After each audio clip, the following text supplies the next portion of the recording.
Olá pessoal, vamos começar agora a nossa semana 2, dando continuidade ao nosso estudo sobre máquinas térmicas. Só que antes da continuidade, a professora vai fazer a correção com vocês no livro de ciências, tá?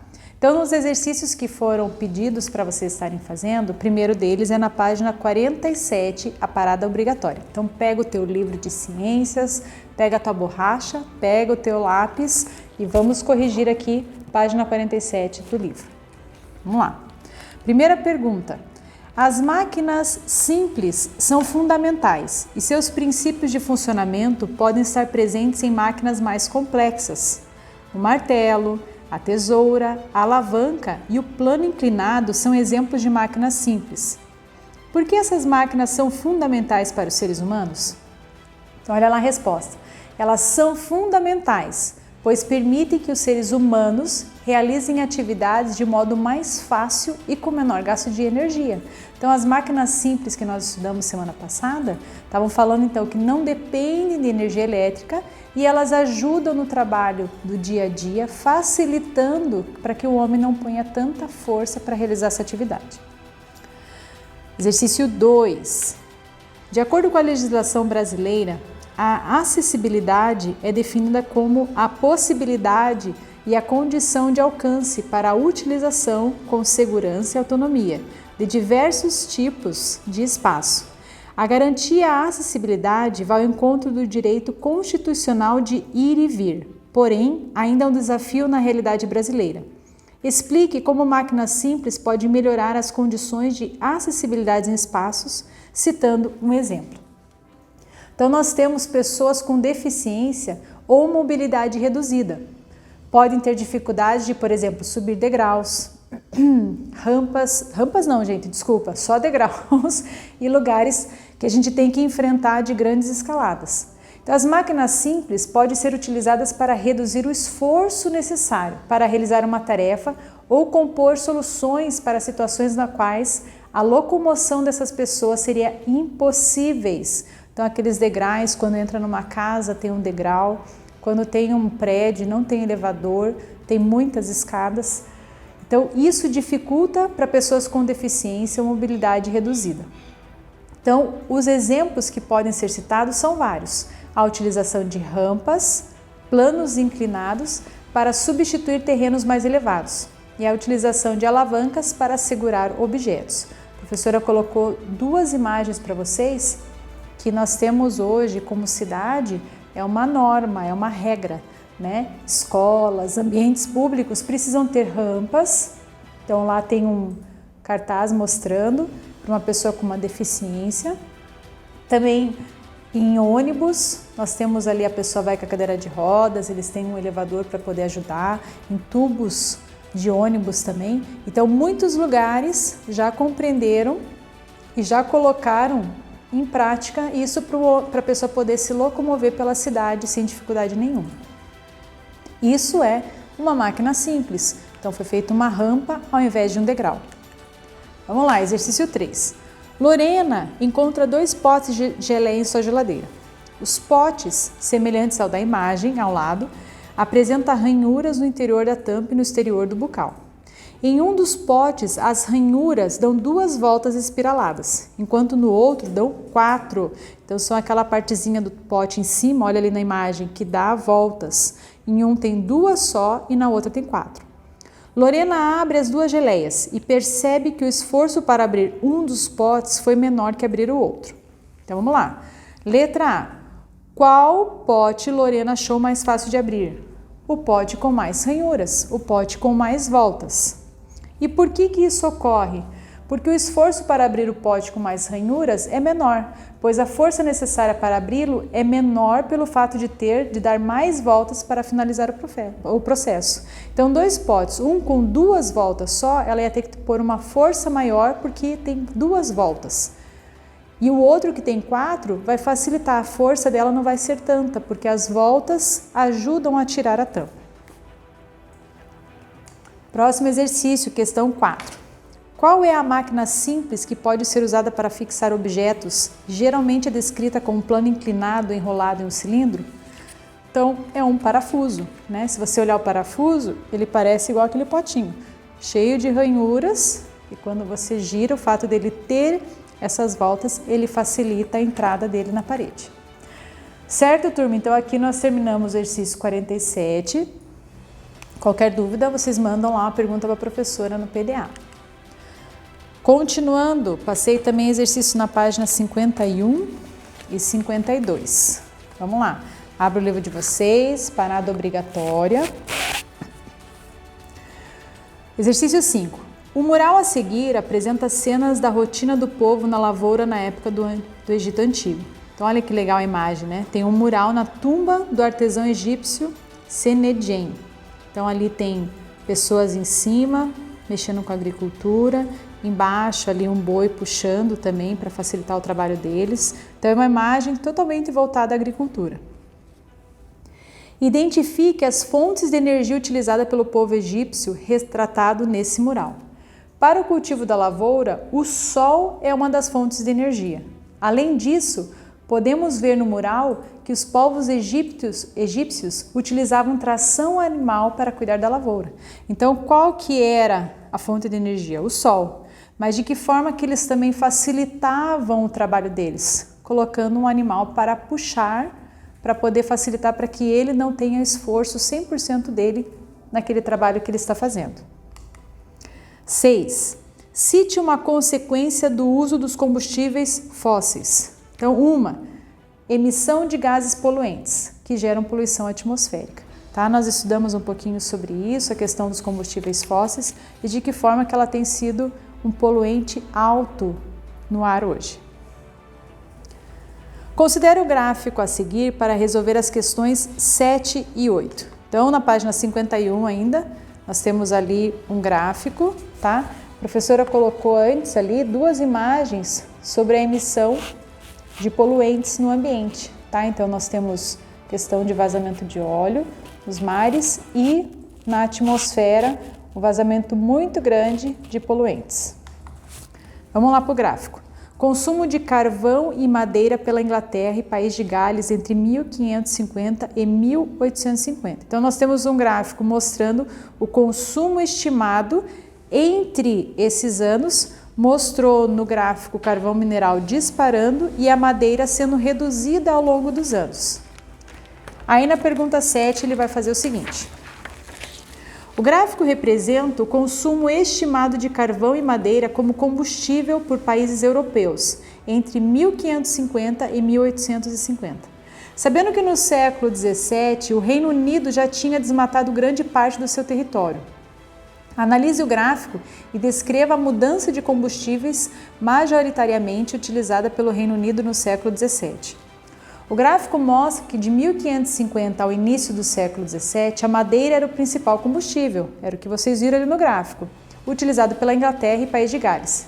Mas lá por volta de 1620, olha lá no gráfico de vocês, 1620, a madeira foi substituída pelo carvão, provavelmente devido à indisponibilidade desse recurso causado pelo desmatamento. Então, como o texto ali já fala, que grande parte do território eles já tinham utilizado a madeira. Então, pela falta de madeira por causa do desmatamento, eles substituíram por carvão mineral. Questão 8. A primeira revolução industrial, que iniciou por volta de 1760, foi caracterizada pelo uso de máquinas a vapor. Avalie como o combustível utilizado pela Inglaterra nessa época pode ter contribuído para que esse país liderasse a Revolução Industrial. As máquinas a vapor que caracterizavam a Revolução Industrial utilizavam carvão mineral como combustível. A Inglaterra já tinha realizado a transição de combustível de madeira para carvão durante o século XVII. Portanto, quando a máquina a vapor para uso industrial foi inventada, a tecnologia desse país já era adequada para utilizar o combustível necessário. Tá? Então, a gente estudou bastante isso com aquela descoberta do fogo, como eram utilizadas as máquinas a vapor. Mas, na sequência, já começaram a achar os combustíveis. 9. Antes aqui de você continuar para a gente ir para o 9, tem um vídeo nesse canal aqui, a professora colocou o link. Então, um vídeo sobre a produção de carvão vegetal. que é uma opção mais ecológica. Então é um vídeo que mostra como que eles fazem a produção de carvão vegetal e de que forma isso tem gerado menos poluição no meio ambiente.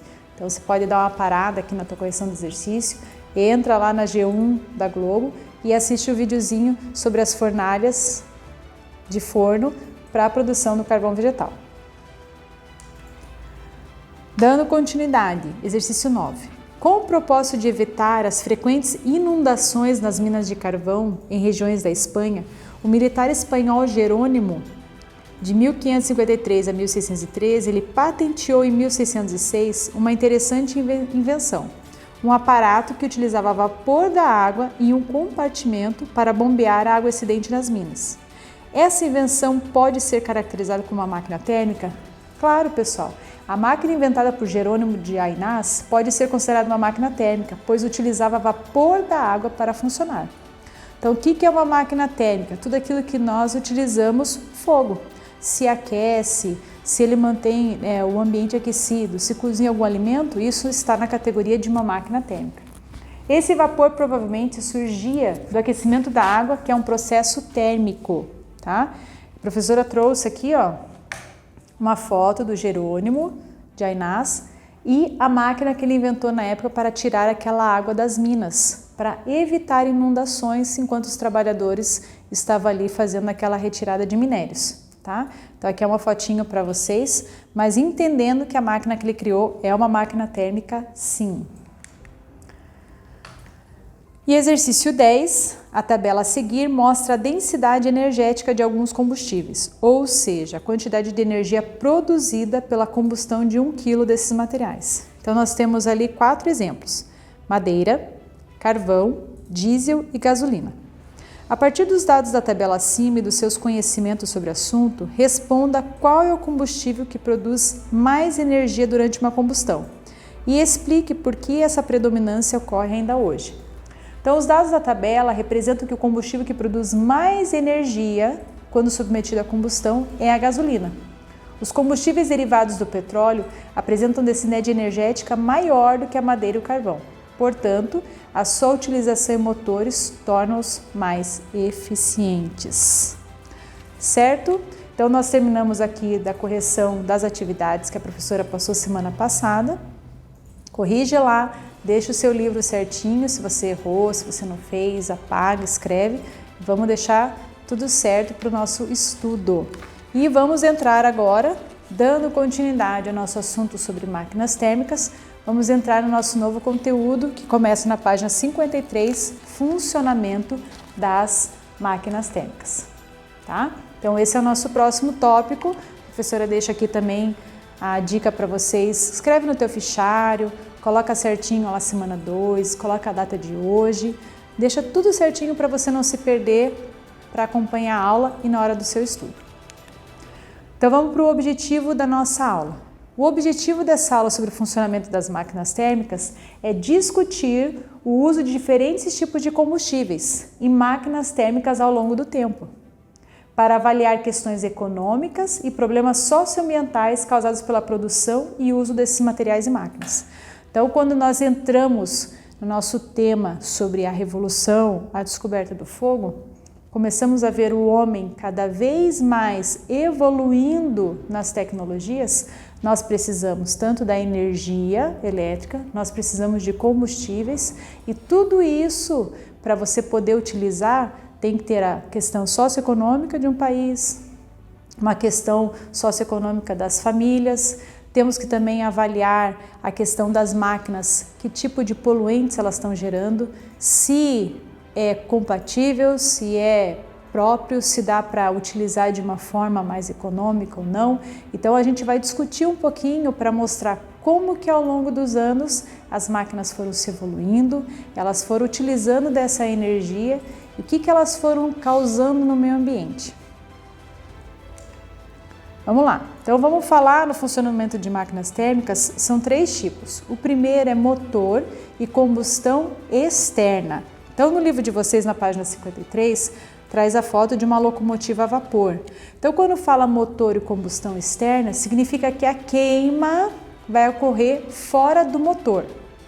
Então ela não acontece dentro, a queima, essa combustão que eles utilizam uma matéria, uma madeira, um carvão, mas com o ar e o fogo, não vai acontecer dentro do motor, ela acontece fora. Um exemplo de uma combustão externa são as máquinas a vapor. Elas transformam energia térmica em energia mecânica, que é uma energia em movimento. Então, a energia térmica, que ela é aquecida, vai ser transformada numa movimentação. Então, aqui nós temos duas imagens, tá, de máquinas, são máquinas movidas a vapor. E aqui nós temos uma imagem, no livro de vocês também traz essa imagem, como que funciona essa questão da energia térmica sendo transformada em energia mecânica. Então, eles têm ali uma fornalha, tá? Eles colocam o carvão, põem fogo, né? A professora vai deixar um link para vocês. É muito legal mostrar como que é o sistema interno de uma máquina a vapor funcionando. Então, eles colocam fogo realmente, o cara que está na cabine ali fica quente, fica suando de tanto fogo que tem. Esse fogo vai aquecer a água que está na caldeira. A água sendo aquecida, ela passa do estado líquido para o estado gasoso, ela vai por um tubo, no vídeo vocês vão ver que são vários tubos que vão levar na máquina. Esse gás indo pelo tubo, ele vai gerar uma pressão, vocês aprenderam que o ar ocupa lugar no espaço, ele faz uma pressão, e essa pressão, ele ocupando esse espaço, ele vai empurrar o pistão. E esse pistão sendo empurrado, ele vai movimentar o cilindro, que vai movimentar a roda. Então aqui é uma utilização de uma energia térmica para ser transformada em energia mecânica, só que a combustão desse gás não era tão poluente na época, tá? E é onde as máquinas a vapor se movimentavam. Foi muito utilizado na época da Revolução Industrial. E a professora vai deixar aqui o link do vídeo para vocês, tá? Assistam, é bem interessante o funcionamento dessa locomotiva a vapor e vocês vão ver que toda a lateral do trem da primeira cabine, ali são todos tubos que vão levar toda essa fumaça, vão levar todo esse ar para empurrar o pistão, para movimentar as rodas, tá bom? Assistam lá. Próximo exemplo, então a gente viu um funcionamento de uma máquina térmica com uma combustão externa. Agora, vira a página de vocês do livro, página 54, nós vamos ver um motor a combustão interna. Então, o que é uma combustão interna? Quando a queima, ela vai ocorrer dentro do motor. Normalmente, ela vai ocorrer em 4 etapas. Aonde, professora, que nós temos a combustão interna? Nos carros. Carro, moto, tudo que nós temos utilizado para locomover os aviões, a combustão, a queima está sendo dentro do motor. Toda a reação está sendo interna. Então, nós temos 4 etapas: admissão, compressão, explosão, expansão e exaustão.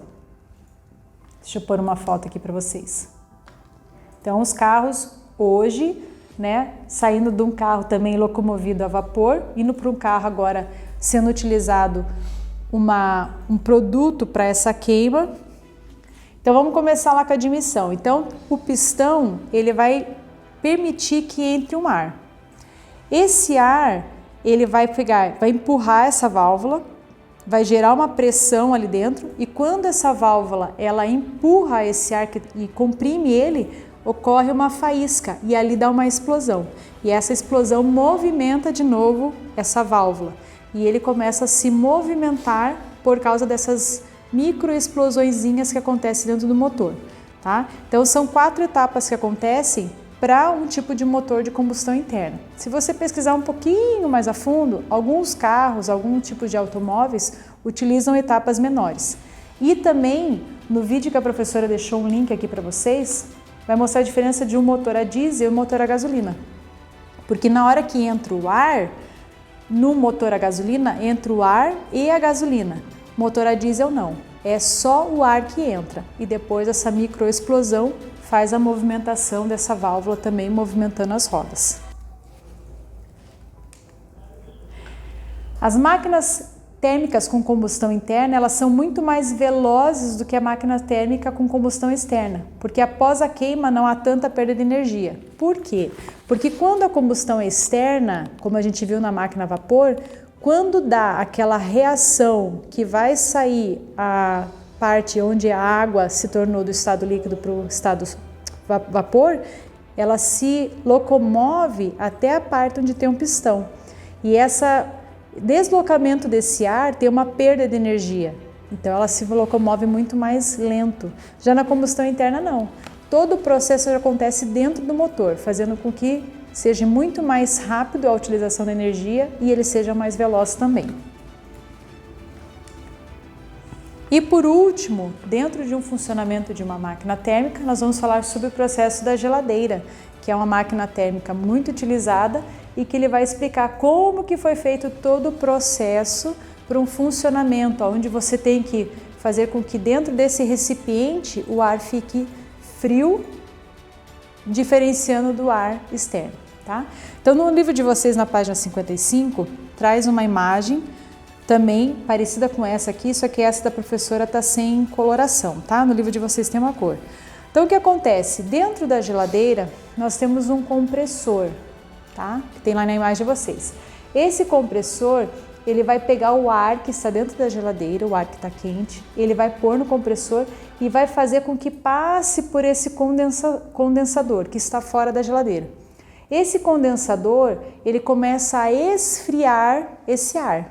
Então ele se esquenta na parte de trás da geladeira no momento que está muito quente. Por quê? Porque ele tem um gasto muito alto de energia para fazer esse resfriamento do ar. Quando ele resfria o ar, parte dele também se transforma em líquido. Então ele precisa cair nesse tubo capilar. E o tubo capilar, ele vai fazer com que diminua a velocidade dessa água líquida e ela se estenda por todo esse evaporador para que a água venha a se tornar congelada.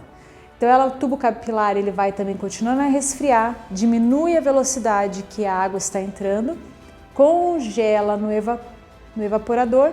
Depois desse processo a água começa a esquentar novamente, mas aí ela entra de novo no compressor e volta a fazer todo esse processo pelo condensador, tubo capilar e evaporador.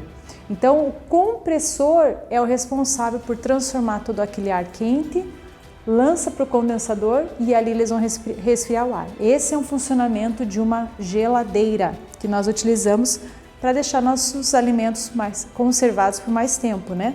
Manter tanto resfriados, congelados, quanto numa temperatura menor para que ele não estrague tão facilmente. E a professora também deixou para vocês um link, tá?